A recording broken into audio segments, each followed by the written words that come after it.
The world as you know it is not a fortress of fixed facts. It is a dance of appearances, a shimmering skin of waves that the mind mistakes for stone. What you call death is not the annihilation of the dancer, but the change of a rhythm, the pause between notes that allows the melody to be heard at all. You were never a separate thing imprisoned in a bag of skin, destined to be snuffed like a candle in a storm. You are the storm and the candlelight, the wind that blows it out and the darkness that reveals the stars. Death is not an end. It is a transformation of attention. It is the moment the ocean draws a wave back into its depth, not to lose it, but to let it return to the water from which it came. The fear that death is a door slamming shut is only the echo of a mind that has forgotten. It is the house itself, spacious, flowing, without corners. Consider how night does not oppose the day as a tyrant, but enfolds it as a lover. Without dusk, the eye is blinded by brilliance. Without silence, the ear becomes deaf from noise. In just this way, life leans on death to be intelligible. The two are a single breathing. Inhale, form and name, memory and story. Exhale, release and unname, the gentle undoing by which form is returned to the formless. You cannot capture this with a definition because you are it. You do not stand outside of life and death like a judge with a gavel. You are the court, the verdict, and the laughter that breaks the solemnity when it's all seen through. If you insist that you are only the brittle biography that began at a date and will end at another, you will live in the tension of a violin string wound too tight. But loosen your idea of yourself just a little, and discover that you are the music, not the instrument. The music cannot stop. It only changes key. Loss and gain are the tides of a single sea. What withdraws here appears there. The leaf that falls feeds the root feeds the trunk offers another leaf to the sky. So with you, so with me, so with the entire universe, which is a tree growing out of itself forever. The terror of death is not natural, it is learned, like a language of anxiety we picked up from a culture that forgot the grammar of vanishing. We are taught to clutch at ourselves, to build towers of identity that scrape the heavens. But what is a tower to the sky except a way to forget that the sky already includes it? Death is the sky reclaiming its tower. This is not tragedy. This is relief. This is permission to stop pretending to be what you never were, a separate, solid, permanent me hovering like an island in a sea of others. So let me speak plainly. You do not come into this world. You grow out of it as an apple grows from a tree. And just as the apple is the tree's way of exploring sweetness and gravity, so your life is the universe's way of exploring seeing and feeling. When the apple falls, we do not mourn the tree's failure. We taste the fruit and plant the seed. Death is the fall that scatters your seeds into places your feet could never have walked. It is not the negation of you. It is your continuation in forms you cannot imagine while you are focused on one face in the mirror. Look quietly at a river. Each moment the water is different, yet it holds a single name. You call it the river and believe you have found a thing. But the river is a verb disguised as a noun, flowing, dissolving, emerging, returning. So too with person, with life, and with death. To say I die is like the river saying I stop flowing. But rivers do not stop. They widen, they narrow, they plunge underground and appear miles away under a new sun. What you call death is the stream slipping into limestone, singing in caves, re-entering the day as a spring. If you listen not with ear but with curiosity, you can hear the same song in your chest right now. Let us go further, as if walking through a mist that slowly reveals a landscape. Identity, as you usually hold it, is a knot tied around experiences, memories braided with names, faces lined with stories, roles stitched to roles. The knot gives a sense of control and continuity, but it also tightens with every attempt to secure it. Death threatens the knot, and thus you fear it, because you fear the loss of control more than the loss of life. Yet control is the most ephemeral of phantoms. You never really had it. You surfed waves and called it steering the ocean. Death is the wave's curl becoming foam. The surfer disappears not because he was unreal, but because his realism was derivative, always of the water. Imagine a stage on which a single lamp illuminates an actor. You, as the audience, fixate on the actor's speech and movement, forgetting that without the space, the silence, the darkness, there would be nothing to see at all. Death is the stage remembering itself. It is the darkness that makes the lamp meaningful, the silence that gives shape to the speech. When a scene ends, the actor does not perish. The costume is retired, the makeup washed away, and the actor steps off stage into a brighter, more spacious green room. That stepping off is what you fear, because you have mistaken the costume for the person wearing it. You may say, "But surely pain is real, loss is real." Indeed, pain is a thunderclap, loss a cold rain on the bone. Yet notice how the storm clarifies the mountain. Edges appear, distances sharpen, the air is honest. Sorrow reveals what clinging concealed. There is a grace in grieving that loosens the knot of identity. Tears are solvents for the mind's glue. When you truly grieve, you are cooperating with the larger movement that returns every form to the formless. You are learning how to die while still alive, which is the only sane way to live. For life, when embraced fully, is a rehearsal for the only curtain call that frees us from pretending. Consider the mirror. It receives every image and keeps none. It is not stained by what it reflects. Consciousness is like that mirror, and every identity, a child, a friend, a lover, a scholar, is an image passing across its surface. Death is not the mirror breaking. It is simply the image fading, making room for new reflections. The mirror abides. You have known this in moments when the chatter falls away, a morning when you wake before the alarm and feel the room's quiet, an evening when stars appear and your name disappears with the light. In those moments, you taste the flavor of being prior to story.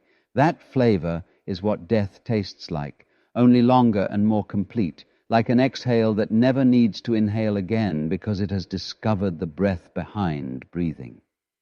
Now, let me offer a paradox, one of life's favorite instruments. If you try to accept death in order to rid yourself of fear, your acceptance is resistance disguised. It is a man wearing a wolf mask to defeat the wolves. Real acceptance is the end of the strategist, the relaxation of the one who demands guarantees. It is to feel the body's softness against the hard earth and say, not with resignation but with wonder, I was always this earth, pretending to be a separate visitor. Marvel replaces tension. Surrender becomes play. The same energy that clenched becomes a hand opening to give, to receive, to wave goodbye with affection and without drama. You may ask without asking in the quiet chamber of the heart, if death transforms, what is transformed into what? A wave becomes the sea. A form becomes the possibility it always was. Clay becomes pot. Pot becomes shard. Shard becomes dust. Dust becomes clay. But beneath the changes is a continuity, a luminous emptiness that is not nothing. It is the pregnant space in which everything arises. You knew this as a child in the way French sides. I wandered without a name for yourself, in the way a game could become the entire universe and end without tragedy at dinner. The child's wisdom is not childishness, it is immediacy, the trust that life will catch you even when the rules stop. Death is the rules stopping. Life still catches you. Think of music again. A note held forever is a wail, not a song. The beauty lies in the vanishing, each note offering itself to the next by disappearing. The fear of death is the wish for a note without silence, a horizon without dusk, a love that never says goodbye. But love's power lies precisely in its perishability. It is the unguarded heart meeting the ephemeral and saying yes again and again. Death is love's last yes, the most intimate union with what you are. When you see this, you do not become morbid, you become luminous. You cherish the fragile without clinging, you share without bargaining, you forgive without keeping a ledger, because you understand there is no warehouse where anything can be stored. How then shall this understanding walk on 2 feet? Start with your breath. It is the teacher you have carried your entire life and the one you will follow at the end. Notice how it arrives unbidden, leaves without negotiation, and yet serves you tirelessly. Inhale fully, but do not hoard the air. Exhale completely. but do not fear the emptiness. This simple rhythm teaches you to live as you will die, receiving and releasing, playing your role and returning it, letting each moment complete itself without dragging its shadow forward. When you practice this, you are rehearsing a graceful death many times a day, and therefore you discover a graceful life. Cultivate small endings. Finish a meal with a moment of gratitude, then allow the taste to disappear without reaching for another bite to preserve it. End conversations when they are ripe rather than overripe. Leave the party while it is still warm. Turn off the lamp before you are exhausted. These are friendly deaths, miniature dissolutions that train the here to trust the deeper dissolution. You learn that completion is not loss. It is the fullness that makes room for new fullness. The mind that is terrified of endings becomes miserly with beginnings. The mind that knows how to end is generous with starts. Examine your relationships through this lens. To love someone is to give them the freedom to change form, to step away, to grow, to return as a new person, or not return at all. Keep your palms open. The lover you knew at 20 may become a stranger at 40. The friend who was a stranger at 30 may become a brother at 50. If you insist on freezing others in the amber of your memory, you will mistake their evolution for betrayal. But if you greet each day as the first and last with them, their changes will be gifts and their departures will be honored passages rather than thefts. In this way, the practice of death cures the resentment of life. Look also at your work. You are not the title on a door or the signature beneath an email. You are the aliveness performing those gestures for a season. Do your work like a musician plays a piece, completely, attentively, but without the illusion that the concert hall is forever. Close cycles. Archive cleanly. Let yesterday's successes be compost for tomorrow's creativity instead of trophies gathering dust and resentment. If you cannot put a good period at the end of a sentence, you will write run-on paragraphs of fatigue and dullness. The art of ending is the art of meaning. Consider your possessions. Every object you own also owns a piece of your attention. Let some of them die. Pass them along. Let them be reborn in other hands, other rooms. Feel the lightness that arrives when the house breathes again. You are practicing the redistribution that death will perform for you if you refuse to do it yourself. Better to collaborate with the universe's generosity now than to be surprised by the efficiency later. Now turn inward to the sense of I. Watch how it tightens when threatened and swells when praised. See how it seeks continuity by telling a story in which it is always the hero or the victim. Gently, kindly, laugh. Not a cruel laughter, but the laughter of recognition. Ah, there I go again, trying to outwit impermanence. When you can smile at the I, you have risen above it without rejecting it, much as a parent smiles at a child's game. Keep the child, drop the anxiety. This is the beginning of freedom. Freedom not from responsibility or from care, but from the compulsion to make everything permanent. Practice ceremonies of release. Write a letter to what has ended and burn it. Sit by water and name, one by one, what you no longer need to carry. Let the river take the names. Stand under the night sky and whisper your thanks to a day that will never return. These rituals are not superstition. They are education for the body, which learns differently than the mind. The body believes the flame, the current, the wind. It understands better than concepts that transformation is safe because it feels that the world holds it, always has, always will. Finally, cultivate silence, not as an austerity but as a feast. In silence you can taste the flavor of being that is not dependent on thought. Without silence, death seems like a robbery of words. With silence, it is the ripest word of all, a word that ends the sentence so meaning can echo. Give yourself a few minutes each day to sit, breathe, and let the mind's theater dim. Watch the thoughts enter and exit like actors bowing. Let them go. You are the stage. When the curtain falls, the stage does not perish. It becomes itself. We come now to the deeper reflection, the inner turning in which the self loosens and the heart sees that it was never a part. The ego is a survival strategy that forgot it was a strategy. It is a mask that grew fond of its own expression. Let it be, but do not let it be all. when you release the claim that you must be the author of existence, you discover you are its voice, and the voice does not fear a pause. It knows that silence is its home key. To live awake is to play honestly with the mask, putting it on for the marketplace, removing it for the moonlight, never mistaking the painted smile for your real face. The human condition is not a fallen state, but a curious one. We are the universe teasing itself with questions, hiding in forms to revel in the delight of finding itself again. Meaning is not imported from elsewhere. It arises when attention meets reality without armor. The purpose of life is not a trophy at the end, but the texture of presence in the middle. When you are present, even grief has a luminous grain to it, like light pouring through old glass. When you are absent, lost in the project of making yourself permanent, even pleasure tastes thin.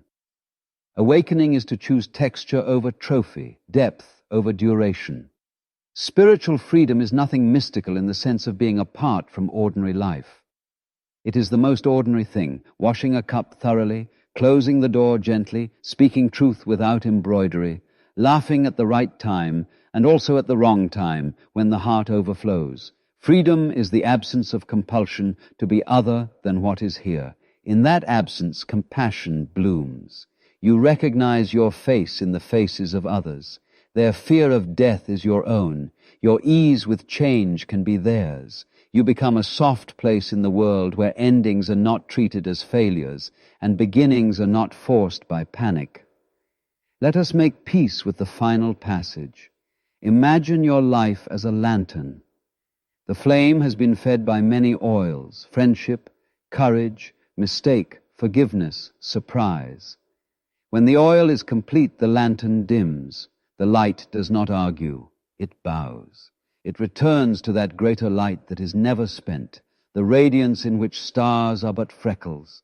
If you can learn to bow with it, your final act will be the most exquisite, a surrender without grievance, a gratitude without object. Those who witness it will be comforted because they will see not defeat but completion. And now a meditative ending, not as a flourish but as a simple place to rest. Sit as you are. Let the breath have its way. Feel the body as a cloud of sensation, nothing to cling to, nothing to throw away. Notice the spaces between sounds, the way silence cradles each noise like a mother cradles a child. Sense the beating of the heart as a drum at the center of a vast plain. On that plain, shapes appear and vanish, memories, plans, the faces you love, the worries that visit at night. Watch them come, watch them go, like birds landing and lifting from a lake that is never scratched by wings. Now bring to mind the word death and place it on that lake. See how the water receives it, holds it, and then dissolves it into ripples that extend beyond your sight. Ask, not with words, but with listening, who is it that watches? There is no name adequate for this watcher, because it is the one who hears every name. Rest there. Let the watcher and the watched dissolve into watching itself. Feel how natural it is, how familiar, as if you have been here in every quiet moment of your life, and you have. Sense the ease that arrives when nothing must be defended, when the future is not an enemy, when the past does not plead its case. As you rise from this reflection, carry a simple understanding. Endings are how the world keeps its promise to renew. When a day ends, a night begins.